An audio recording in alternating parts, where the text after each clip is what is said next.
各位朋友，你们知道西藏有多好吗？大街上车水马龙，商圈里急商联谊，大小生意时时刻刻在成交。西藏的福利待遇，薪资收入在全国名列前茅，而消费、物价和薪资水平成正比，也全国排名前列。那么，如果你到西藏工作生活，一个月需要多少钱才能够呢？三和整影，我的目标呢就是走遍全国。那么今天呢，主要从衣食住行娱乐方面带各位朋友去看看西藏的消费水平。如果你已经决定到西藏来奋斗，那么一定对你有所帮助。衣食住行，那么首先从衣带大家去了解一下。在西藏呢，衣品价格还是有点贵的，因为它是从广州出发市场运过来，加上那个运费，到这里大概300块钱左右。之前卓玛到广州的服装批发市场看过，作为一手货品，价格便宜实惠。当时我看到，即便是批发，但并非都是低端，也不乏很多自主设计的中端牌子。无论中端或者低端，到了西藏，在原有的价格基础上，最低都会翻一番。而全国知名的服装牌子店价格都差不多，西藏可能会高一点点。西藏林芝和广东的联系比较深入，两地的特色产品也相互销售。总而言之，西藏的服饰来自全国，本地东西一部分自己买，一部分卖给尼泊尔这些周边的国家，大部分走向国内原藏省份，比如日喀则最具特色的藏毯以及手工服饰，上海会大量收购，然后销往全球各地。像我们这种西藏传统服饰的话，因为它是纯手工，加上设计还有它的材质，所以呢就更贵。比传统服饰更贵的是时装。目前拉萨是全西藏唯一有国际大牌的城市，咱们可以买到爱马仕、巴宝莉、阿玛尼、GUCCI 等这些牌子，全国价格大同小异，在西藏也算受欢迎。几年前，西藏百货的家布女鞋店销售员吴真每月能达到6000左右，生意再好能拿到9000。但这边呢也不是不能网购，很多朋友都觉得西藏这边都不包邮，但是现在的话大部分东西都是包邮的，不过时间稍微长一点。我们这边现在大部分快递都有的。在西藏网购最羡慕的就是当天买隔天到的快感。由于西藏四面都是高山，过去往往需要15天左右，现在道路越来越多，基建提升后缩短至7天左右。其实大强子的快递在西藏最快，因为自营商品在拉萨有仓库，通过网购便宜的高端的服饰都能买到，比起过去没有网购，穿衣成本大大降低。说完了衣，那么咱们现在说食。来到这个商业街，就想起好久都没有吃这个饼了，该去买一个。像这个猪肉饼的话，5块钱一个，好香哦！等会再吃。在西藏，如果咱们每天都吃快餐小吃，那么按照每家餐厅的价格，一日3餐，1个月下来，口袋就少了1800。如果你不喜欢吃小吃或者快餐，每天都想着吃大鱼大肉，那么这种人均150的店，每天都想着吃，那么1个月下来，你的口袋里又少了4000。在西藏这边，咖啡价格还是比较贵的，一杯最低要30多块钱，家家都是星巴克。水味鸭脖、肯德基，像这种全国连锁的价格都是一样的。不过呢，在吃的方面，并非所有朋友都要作废。比如说，咱们公职人员都是包吃包住的，但并不是完全都是免费的。比如说宿舍每个月要1到200，还有食堂一日3餐5到15，但是每个单位都不一样。那么宿舍的价格呢，它取决于大小以及住的人。比如说住1家人，价格更贵一点；住1个人，价格当然就低一点。旅游是西藏的支柱，所以这边服务业的占比特别的大。这边酒店和餐饮特别多，这份工作完全免费，包吃包住。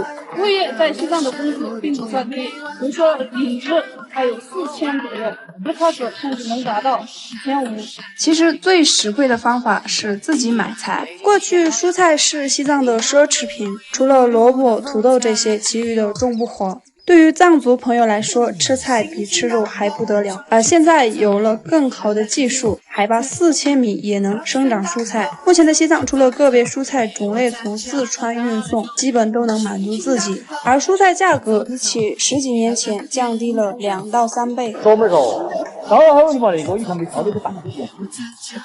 少钱猪蹄？22。68块钱。只要不是本地产的水果，都要贵上好几倍。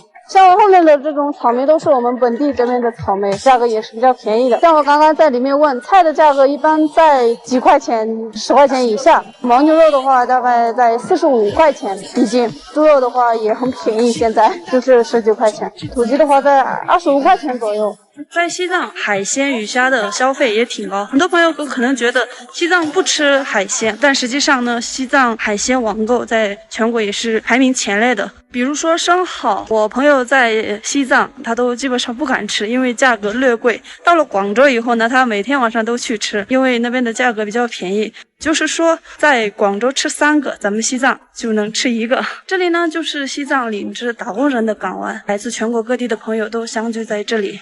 这里呢和小区不一样，基本上都是单间，都有独立的卫浴，月租基本上在800到1000左右。像我后面的这个小区的话呢，是这边最早的一个小区。如果你选择在小区里面租房的话，价格在1500到3000之间，最好的那种套房也不会超过3000块钱。在西藏，除了拉萨和日喀则，其他地区租房没有太大的地域上的差别。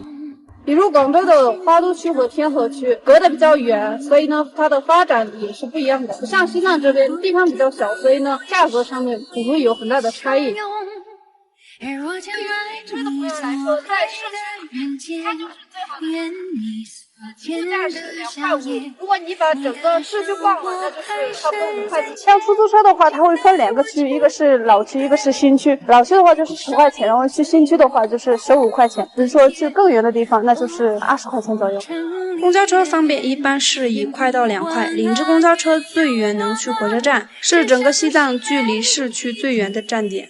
跨市出行，西藏的铁路只有林芝到日喀则，那曲到阿里车票价格在200元以下。如果要坐汽车，那么从拉萨到阿里需要750元左右，比广东云浮到潮州还贵上3倍。西藏地广人稀，开车从拉萨到阿里市中心需要20个小时以上。总体而言，西藏的出行成本很高，不过由于工作出差，路费都会报销。如果是有车的朋友，一定很关心西藏的油价吧？那么目前的话呢，西藏的油价是95号是9块9左右，92号是9块3左右。如果您是一位年轻人，比较喜欢玩的话，最多的娱乐就是唱歌，还有蹦迪、喇嘛听。你一晚上下来，你的口袋里又少了1000多。喇嘛听跟唱歌比较便宜，最低400多。像我的话，比较喜欢去网吧，因为要剪辑视频。这边的话，网吧1个小时6块钱，一天下来100多块钱。像在我家乡日喀则的话，9块钱到10块钱1个小时，那就更贵了。其实在物件资源方面，西藏因为运输条件难，距离远，要贵上很多。其实呢，青藏铁路通车以后，这边的物价也越来越低了。比如说煤和石油，它的价格比起以前的话减了1半，而超市里的一些日用品基本都是全国统一价，差别不会很大。而西藏现在很多来自全国的朋友，居住需求比较高，所以租房成本也相对较高。当然，咱们这儿一大半工作都是包吃包住的。如果您的爱好是宅家，那么也能存上不少。对于学校来说呢，西藏的学校从幼儿园到高中都是不用学费的，而且是包吃包住。还有在咱们本地的大学里面，大半的专业是免补专业，不用学费，而且每个月都给你补贴300块钱。这条对于全国的朋友都适用，可以免费上大学，每月补贴可以到超市多买一些。对于喜好旅行的朋友来说，西藏夏天中等条件的旅馆最低价格在300元左右，到了冬天有的甚至会降到90元。无论是工作、学习、生活还是旅行，我们都想说大梅西藏欢迎您。如果前面有我没说到的或者是漏掉的地方，大家想知道的话，都可以在评论区里留言哦。那今天这期视频呢就到这里结束了，我们下期视频再见。